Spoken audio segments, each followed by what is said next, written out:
Je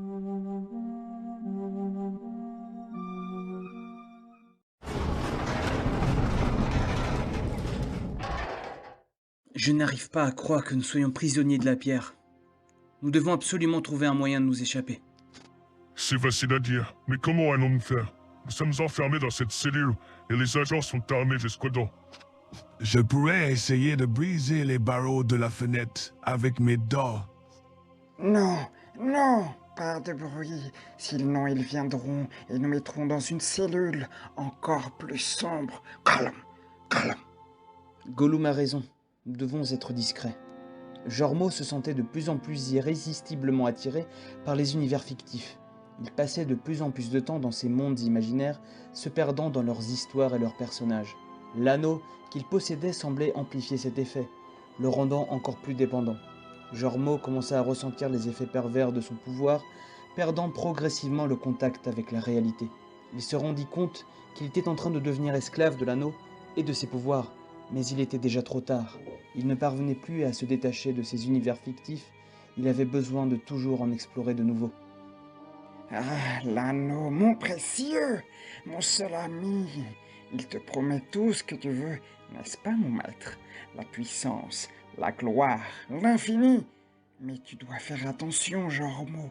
L'anneau est avide, il veut toujours plus. Tu dois lui résister, sinon il te consumera. Tu te sers de l'anneau pour voyager dans les univers fictifs, mais tu ne comprends pas son pouvoir. Il te consume petit à petit. Il te rend accro. Tu dois le lâcher avant qu'il ne te détruise. Je ne peux pas, Gollum. C'est mon seul moyen de m'échapper de cette prison, de cette réalité. L'anneau m'apporte la liberté, la distraction. Je ne peux m'en séparer. Keloko, quant à lui, parlait à l'agent qui les surveillait. Tu te crois supérieur à nous parce que tu portes cet uniforme ridicule. Tu n'es qu'un lâche qui se cache derrière une arme. Je ne suis pas un lâche, je suis simplement un soldat qui suit les ordres.